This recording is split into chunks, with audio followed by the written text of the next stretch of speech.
डुमरी के बाद बेरमो की बारी है। 1 लाख से अधिक की तैयारी है। उसके बाद टाइगर का एंट्री होगा। एंट्री ही काफ़ी होगा, क्योंकि कहा जाता है झारखंड में टाइगर ही नाम काफ़ी है। और जब टाइगर का एंट्री होगा तो वो जो शो है, वो जो फिल्म है, देखने लायक होगा, धमाकेदार होगा। उसमें थोड़ा थ्रिलर भी होगा, थोड़ा एक्शन भी होगा, थोड़ा रोमांच भी होगा, थोड़ा सस्पेंस भी होगा।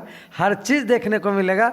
आप देखेंगे कि जैसे ही उनकी एंट्री होगी, परसों से, कल छोड़ करके परसों से संभवतः टाइगर की एंट्री बेरमो फुसरो में होने जा रही है। और फिर वो पूरा सीन दिखेगा कि कैसे पूरा बेरमो स्थानीय है।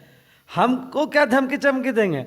धमकी चमकी दिए तो कहीं ऐसा ना हो कि कहीं उल्टा प्रभाव हो जाए, इसलिए धमकी चमकी से हम डरने वालों में से नहीं है। और वो जो झंडा खुलवाने का काम कर रहे हैं ना, जाके गाँव में घूम घूम के, वो और उनके नकारात्मक में जाएगा। हमारे लोग कहीं ना कहीं आक्रोशित हो रहे हैं। और कहीं ऐसा ना हो कि गांव में उनको घुसना बंद कर दिया जाए। हम लोगों से कहेंगे कि संयम बरतें, लोकतंत्र का त्यौहार है, सबको अपनी बात रख। नमस्कार, जोहार। अभी हम लोग बेरमो विधानसभा में दिनेश साहू जी से मुलाकात हुई। यही जो शख्स है जो लोकसभा चुनाव में डुमरी में रह के हर कुछ प्रोग्राम को नेतृत्व कर रहे थे और सब कुछ मैनेजमेंट हमारे दिनेश जी कर रहे थे, और वहाँ पे 90,000 तक लगभग वोट आई थी। तो मतलब अभी जो डुमरी बेरमो में भी आप पहुँचे हुए, बेरमो में क्या कुछ मतलब गुजरा आपको? निश्चित तौर पर जिस प्रकार से हमने पिछले लोकसभा चुनाव में डुमरी में काम किया था, आपको देखने को मिलेगा कि उससे बेहतर परिणाम बेरमो में आने जा रहा है। बेरमो में खतियानी बेटा चुनाव जीतकर विधानसभा में आवाज़ बुलंद करने जा रहा है। और बेरमो की जनता ने इसको पूरे तरीके से मूड बना लिया है। किसी भी सूरत में अब माटी का बेटा ही बेरमो का विधायक बनेगा। ग्रामीण क्षेत्र में देखा जाए तो बहुत मतलब जेबीकेएस का प्रभाव है, लेकिन शहरी क्षेत्र में बेरमो में इस तरह से नहीं देखने को मिले। इसको क्या कहेंगे? हाँ, मैं ये बताना चाहूँगा आपको कि महज 25% शहरी क्षेत्र है, 25% से भी कम है। तो ऐसे में जब 70 से 80% अगर हमारा ग्रामीण क्षेत्र है तो स्वाभाविक है कि जीत सुनिश्चित हो चुकी है। बस परिणाम के दिन उसका घोषणा होना बाकी है। टाइगर जयराम महतो जीत रहे हैं और बेरमो के विधायक के रूप में जाने वाले हैं विधानसभा के भीतर। आज बीजेपी के नेता योगी जी भी यहाँ पे उतरे थे, तो योगी जी का माहौल कैसे बना कि मतलब क्या कुछ? मैं बता दूं कि आज एक तरफ बीजेपी के नेता योगी जी सभा कर रहे थे और ठीक उसके बगल के घुटिया टाँड़ बस्ती, जो करगली मैदान के पश्चिम की ओर से जो रास्ता जाता है, मैं उसी गांव में आज प्रवेश किया था जन जागरण के लिए। और जो महिलाएं जा रही थी वहाँ उनकी सभा को सुनने के लिए, जब वो देखी कि हम जेबीकेएस के लोग गांव में उनसे संपर्क करने जा रहे हैं, तो बीच रास्ते से वापस आकर के वे पूरे गांव में हमारे साथ भ्रमण किए हैं। ये इस बात का परिचय देता है कि जेबीकेएस का प्रभाव कितना गहरा लोगों के भीतर है। आप लोग जिस तरह से अभी रणनीति बना रहे हैं, तैयार चल रहा है, आप लोग हर चीज़ मतलब देखा जा रहा है तो बहुत बढ़िया चीज़ आप लोग कर रहे हैं, लेकिन क्या लगता है मतलब जो अगला पार्टी का जो लोग है मतलब शांत रहेंगे? उनके पास संसाधन है, और संसाधन के रूप में अगर सबसे बड़ा कुछ है तो वो पैसा है। हम मानते हैं वो शांत नहीं रहेंगे, लेकिन पैसा ही सब कुछ नहीं है।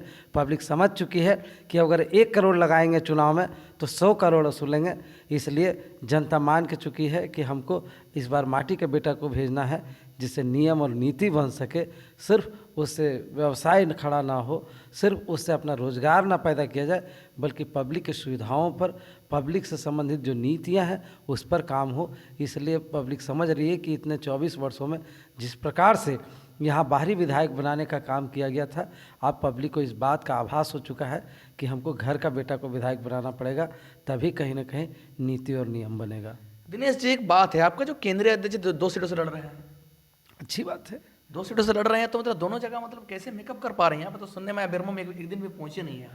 हाँ, बेरमो में एक दिन भी नहीं पहुंचे, मतलब बेरमो आने की ज़रूरत ही नहीं है। उन्होंने स्पष्ट आदेश किया कि हमारे नेतृत्व में हमारे साथ जो और भी साथी हैं, उनको स्पष्ट कहा कि ये चुनाव हम नहीं बल्कि बेरमो की जनता लड़ रही है। सिर्फ ये मैसेज देना है आपको जा कर के, और हम वही मैसेज घर घर लेकर के जा रहे हैं। पूरा बेरमो विधानसभा लगभग हम लोग 80% क्षेत्रों को कवर कर चुके हैं, 20% बाकी है, और हमको लगता है कि आने वाले 2 दिनों में कर लेंगे। और उसके बाद टाइगर का एंट्री होगा। एंट्री ही काफ़ी होगा, क्योंकि कहा जाता है झारखंड में टाइगर ही नाम काफ़ी है।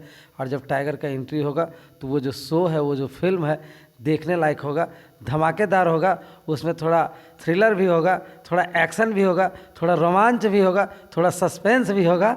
हर चीज़ देखने को मिलेगा।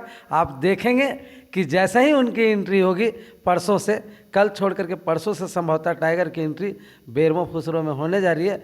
और फिर वो पूरा सीन दिखेगा कि कैसे पूरा बेरमो विधानसभा गोलबंद हो चुका है, कैसे पूरा बेरमो की जनता अपना मन बना चुकी है टाइगर को विधायक के रूप में देखने के लिए। वो आपको स्वतः दिखाई देने लगेगा। सुनने में आया कि अगला पार्टी जो आपके कार्यकर्ताओं को मतलब धमकाने चमकाने का प्रयास कर रहा है, इसको लेकर क्या कहना है? अरे धमकी चमकी अपना पैकेट में रखे, उनके धमकी चमकी से हम खतियानी है जी, उनके बारी में जाके घर थोड़ा बनाया है, हमारे बारी में वो घर बना के रह रहे हैं। हम यहाँ के रैयत हैं, हम यहाँ के मूल निवासी हैं, हम यहाँ के स्थानीय हैं, हमको क्या धमकी चमकी देंगे? धमकी चमकी दिए तो कहीं ऐसा ना हो कि कहीं उल्टा प्रभाव हो जाए, इसलिए धमकी चमकी से हम डरने वालों में से नहीं है। और वो जो झंडा खुलवाने का काम कर रहे हैं ना जाके गाँव में घूम घूम के, वो और उनके नकारात्मक में जाएगा। हमारे लोग कहीं ना कहीं आक्रोशित हो रहे हैं, और कहीं ऐसा ना हो कि गांव में उनको घुसना बंद कर दिया जाए। हम लोगों से कहेंगे कि संयम बरतें, लोकतंत्र का त्यौहार है, सबको अपनी बात रखने का अधिकार है, सबको बात रखने दें, लेकिन धमकी चमकी से हम डरने वाले लोग नहीं हैं। हम झारखंडी लोग हैं, जो भी परिस्थिति आएगा उससे लड़ लेंगे। तो एक सवाल है कि आपका जो केंद्रीय अध्यक्ष जी हैं, तो मतलब डुमरी और बेरमो ही क्यों चुने हैं? और डुमरी और बेरमो चुनने के पीछे दो रीजन था। देखिए, बेरमो पहले संभावित सीट में था, कंफर्म हम लोग इसको नहीं मान के चल रहे थे। हम लोग कंफर्म मान के चल रहे थे कि गोमिया जाएंगे टाइगर, लेकिन हुआ ऐसा कि अचानक बेरमो से सभी बिरादरी के लोग, चाहे वो अल्पसंख्यक हो, वैश्य समाज हो, आपका दलित समाज हो, हर समाज के लोग लगातार हमको लगता है कि टाइगर के पास जा कर के रात 2 बजे 3 बजे तक जग करके उनसे अपील कर रहे थे। एक एक बार में एक एक समाज का 200-250 लोग जा रहे थे, और 200-250 लोग जाकर के वहाँ उनसे आग्रह कर रहे थे कि नहीं, बेरमो सीट आइए, क्योंकि बेरमो का दुर्भाग्य ऐसा था कि यहाँ का स्थानीय विधायक मुश्किल से पिछले 35 वर्षों में 2 बार बन सका है। इसलिए यहाँ इस नैरेटिव को तोड़ना जरूरी था, और जनता इस बात को चाह रही थी कि इस नैरेटिव को अगर कोई तोड़ सकता है तो टाइगर का नाम तोड़ सकता है। बात यह है कि जब जेबीकेएस बाहरी भीतरी का मुद्दा को लेकर आया था, सत्ता बनाया था बाहरी भीतरी का मुद्दा को लेकर, डुमरी में मतलब अपने आप लोग लड़ रहे हैं, इसको लेकर क्या? नहीं सवाल बेरमो ठीक है, बेरमो ठीक है, जैसे अब बाहरी भीतरी कर रहे हैं यहाँ पे ठीक है, लेकिन डुमरी एक्चुअली देखिए, डुमरी मैं बताऊं कि पहला सीट था ऐसा जहां डुमरी से सबसे ज़्यादा डिमांड आया था। लोकसभा के पहले भी ये बात चर्चा में चलती थी, जब हम लोग बैठते थे तो लोग कहते थे कि टाइगर को डुमरी सीट से ही लड़ना चाहिए। और यह बात वहाँ स्थानीय उम्मीदवार के खिलाफ हम नहीं बात करेंगे ना, हमें बात ये करना है कि अगर हम एक पार्टी के तौर पर रजिस्टर्ड हुए हैं तो हमको 81 विधानसभा से उम्मीदवार देना है। तो स्वाभाविक है कि हम किसी न किसी को डुमरी से उम्मीदवार बनाते तो टाइगर उम्मीदवार बने। लेकिन हमारे सिद्धांत देखिए, टाइगर का सिद्धांत देखिए कि अभी तक वहाँ 2 जो महिला उम्मीदवार हैं उसके ऊपर टाइगर ने किसी भी प्रकार का पटाक्षेप या टिप्पणी नहीं करने का काम किया है। उनके साथ सम्मानपूर्वक अपना विचार को रखने का काम किया है। ये हम भलो नौसिखिया राजनीति करने वाले लोग हैं, लेकिन हमारा ये संयम है कि हम कभी भी उनका अपमान नहीं करना चाहते या ऐसा कोई शब्द का इस्तेमाल नहीं करना चाहते जिससे महिला के सम्मान में ठेस पहुँचे। हमने हमेशा कोशिश की है कि उनका सम्मान हम कैसे कर सके, इस पर हमारा ध्यान रहा है। लेकिन जहाँ तक बात है, डुमरी में जेएमएम का कुछ सभा या फिर प्रोग्राम हो रहा था, वो महिला जयराम के ऊपर टिप्पणी कर दिया, तो इसको लेकर क्या कहेंगे? ये उनकी मानसिकता है, उस पर हमें कुछ कहने की ज़रूरत नहीं है। जनता सब समझती है और जनता बहुत कुछ उस पर रिएक्शन दी है। हमें लगता है कि उनके उन वक्तव्य पर बहुत ज़्यादा टीका टिप्पणी करना हमें उचित नहीं लगता है। वो भी एक महिला है, हम उनका सम्मान करते हैं एक महिला के रूप में। डुमरी में तो जयराम का बहुत भयानक क्रेज है, लेकिन टुंडी में जो डुमरी का प्रत्याशी मतलब मोतीलाल महतो था, उसका टुंडी में क्रेज देखने को नहीं मिल रहा, इसको लेकर क्या कहेंगे? हाँ, हम ऐसा नहीं मानते हैं। कल ही टाइगर टुंडी में थे और हमको लगता है बहुत अच्छा क्रेज है, लाजवाब क्रेज है। हम जीतने की और ज़्यादा अग्रसर हैं। टुंडी आपको लगता है कि समंदर शांत है, लेकिन समंदर के अंदर बहुत कुछ है, और टुंडी वो समंदर है जिसने टाइगर जयराम महतो को देने का काम किया है। हमको भरोसा है कि टुंडी सीट भी देने का काम करेगा। कितने सीटों से आप लोग जीत रहे हैं? डबल डिजिट में रहेंगे, ये तय है। हम डबल डिजिट में पहुंचेंगे, इसकी गारंटी है। और अगर ऐसा संभावना जैसा हमें दिख रहा है कि आंदोलन जो होता है उसमें परिणाम कभी कभी चौंकाने वाले हो जाते हैं। और अगर वैसा हो गया तो समझिए हमारे बिना सरकार चल पाना झारखंड का संभव नहीं होगा, या यूँ कहिए कि पहली बार ऐसा होगी कि सत्ता में जनता के जो वास्तविक भागीदारी है वो सुनिश्चित होगी। अब आपकी मतलब अगर मान लीजिए 10 से 12 विधायक निकल जाते हैं तो किसके साथ गठबंधन करेंगे? गठबंधन को लेकर के हम लोगों ने अभी कोई विचार नहीं किया है। अगर हमें लगेगा कि जनता के हित में हमें विपक्ष में बैठना चाहिए तो हम विपक्ष में बैठना भी स्वीकार करेंगे, क्योंकि ये ज़रूरी नहीं है कि हम सिर्फ सत्ता में रह कर के ही जनता का समस्या का समाधान कर सकें।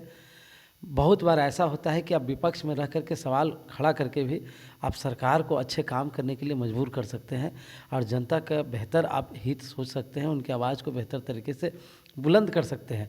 क्योंकि आप देखिएगा कि सरकार में रह के बहुत सारे नियम कानून होते हैं जिसके तहत आप बंध जाते हैं, बहुत सारी बातें आप खुल करके नहीं कर सकते हैं।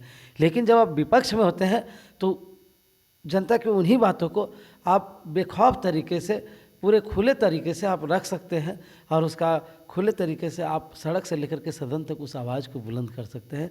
तो हमको लगता है कि अगर हम विपक्ष में भी रहें तो हमें कोई परवाह नहीं होगी उसकी, हमें कोई तकलीफ़ नहीं होगा, क्योंकि जनता जो भी मैंडेट देगी वह इस राज्य के हित के लिए होगा और हम उसको स्वीकार करेंगे। बहुत बहुत धन्यवाद साहू जी हमारे चैनल को समय देने के लिए। बहुत बहुत धन्यवाद आपका, और आपके जितने भी दर्शक हैं उनको भी आभार और जोहार।